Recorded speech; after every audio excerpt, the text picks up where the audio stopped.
We need to talk about the weaponization of diagnoses and mental health issues. Yes, I am talking about Shay and Clinton from Couples Therapy. Let's watch the clip and talk about it. We needed to get him a new bed because he wanted me to come over more often. But I can't sleep on a twin. I'm too big of a person. So if you want to pay me back for the bed, you can put it on my account. Yeah.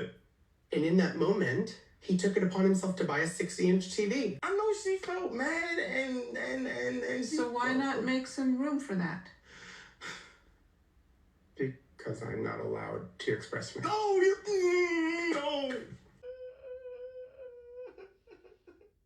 Can I just say something, Clinton? Everyone has trouble with this. It's called being in a relationship. Let's get some things out of the way right out of the gate.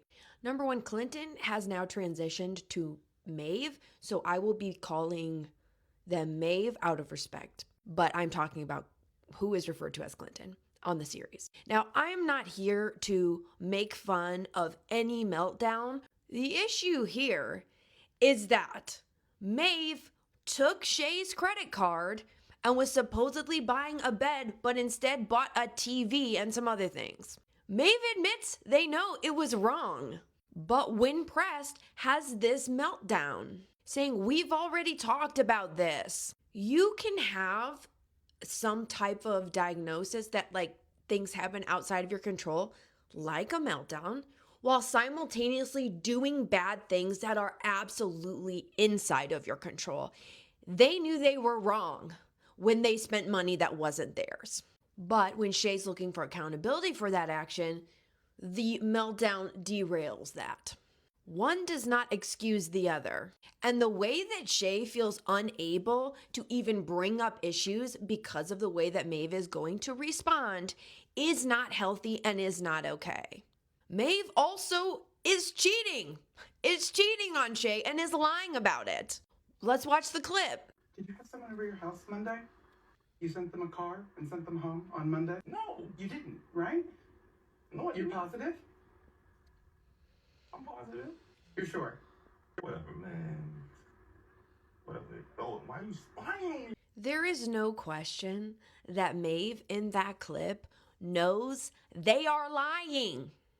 They know they sent the car, but then attack Shay saying, "Are you spying on me?"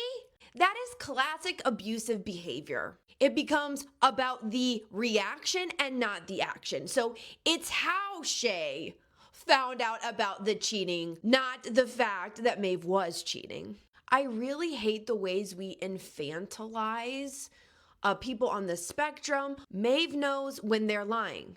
Maeve knows when they cheated on someone. Maeve admits they know that buying something on Shay's credit card was morally wrong and knew it when they did it.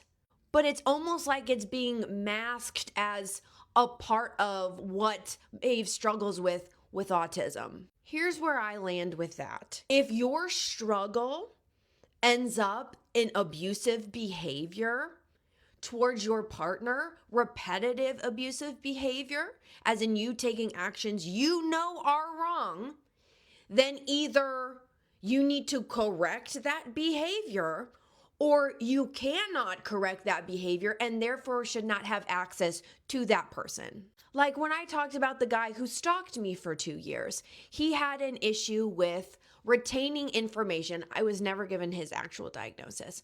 So he stalked me for 2 years, and the excuse I was given by the school and his mother, even though he was 25, was that he just couldn't remember to not stalk me. He didn't understand no. And to this day, my viewpoint is if you are a grown man who cannot understand no or don't stalk a person, then you are not able to be on campus with people you can harm.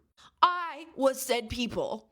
And that's where I'm at with this. I absolutely think people on the spectrum, people who are neurodivergent like myself, have mental health issues, should be in relationships. I don't think that gives us the right to harm other people. I think it is an explanation for how some things happen, but not an excuse. I think Shay's an absolute queen, and I think Shay has fallen victim to the trap that so many women do, which is to take care of their partner, to be willing to bear the brunt of what's going on with them. And I don't think that's a fair position for Shay to be in. And we have seen like an uptick on this app of videos of men, particularly who are on the spectrum, getting incredibly violent with women and harming women, and people being like, well, that's just part of it. No, you can explain behavior by talking about mental health issues or being on the spectrum, but it doesn't excuse it. You don't get to put hands on people. You don't get to hurt people. And I am very tired of people pretending that you can.